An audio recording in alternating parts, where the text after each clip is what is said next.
आपको डरने की कोई ज़रूरत नहीं है। आपको जितना मन है आप उतने पाप करो।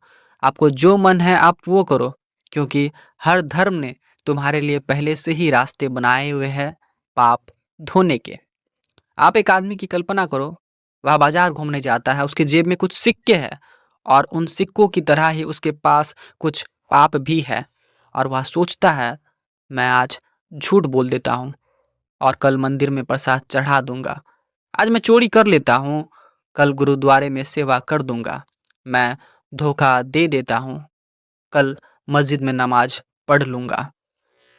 क्या यह अजीब नहीं है? धर्म ने पाप को मिटाने के लिए पूजा, पाठ, दान और कर्मकांड का जो जाल बुना है, वह खुद पाप के लिए निमंत्रण बन गया है। पाप और प्रायश्चित जैसे एक अदृश्य बाजार का व्यापार हो चले हैं।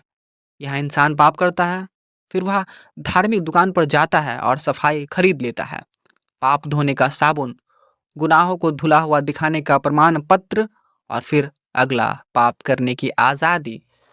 क्या यह भीड़, क्या यह समाज वास्तव में कोई सुधार चाहता भी है, या फिर उसने एक चालाक व्यवस्था बना दी है जहां इंसान कभी भी दोषी नहीं बनता, बस लगातार अपराध करता रहता है और उसे धोता रहता है। एक अजीब सा चक्र, एक कैद जिसमें कैदी खुद ही जेलर बन जाता है।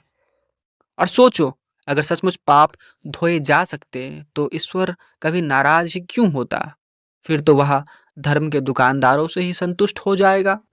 फिर तो वह इंसानों को अपराध करने देगा कि इंसान बस एक काम कर दे कि उसकी फीस समय पर चुका दे।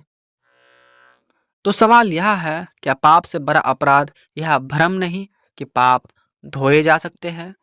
शायद सबसे भयानक सजा यह है कि तुम अपनी पूरी जिंदगी पाप करते रहो और धोते रहो और आखिर में महसूस करो कि गंदगी कभी धुली ही नहीं थी। शायद सच्चा ईश्वर कहीं नहीं है, लेकिन यदि है तो वह उन सब पर सबसे ज्यादा हंस रहा होगा जो सोचते हैं कि उन्होंने उसे रिश्वत देकर अपना अपराध मिटा लिया है। धर्म पाप धोने का वादा करता है, लेकिन इंसान की आत्मा, उसकी मन, उसकी स्मृति, क्या वह सच में पाप भूल जाता है जो उसने किया है? अगर आपने किसी को धोखा दिया, किसी को चोट पहुंचाई है, तो क्या गंगा स्नान उस व्यक्ति का दर्द मिटा देगा जिसे आपने चोट पहुंचाई थी? क्या कन्फेशन बॉक्स में बैठकर किसी के आंसू सूख जाएंगे जिसे आपने रुलाया था? क्या तौबा करने से किसी का भरोसा जुड़ जाएगा जिसका भरोसा आपने कभी तोड़ा था? नहीं। सच यह है, पाप केवल तब धुलता है जब इंसान खुद उसे दोबारा ना करने का संकल्प ले और अपने किए की जिम्मेदारी उठाए।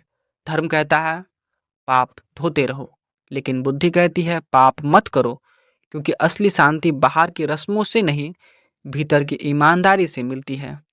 अगर आपने गलत काम किया है और सोचते हैं कि कोई माफ़ी, कोई प्रार्थना, कोई स्नान, कोई अनुष्ठान आपको शुद्ध कर देगा, तो यह आत्म धोखा है। पाप धोना संभव नहीं। पाप का बस एक ही इलाज है, उनसे बचना। शायद यही कारण है कि समाज में पाप कभी खत्म नहीं होता, क्योंकि हम उसे रोकने के बजाय बस धोने के खेल में व्यस्त रहते हैं।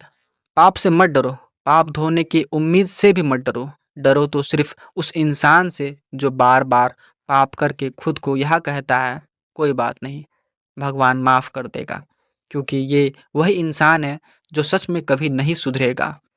यह एक चक्र है और हम सब उसमें फंसे हुए हैं, पाप करते हुए, पाप धोते हुए, और शायद यही हमारी असली सजा है। मेरा नाम आदर्श है और मेरे विचारों को सुनने के लिए धन्यवाद। और फिर मिलते हैं नए विचार के साथ।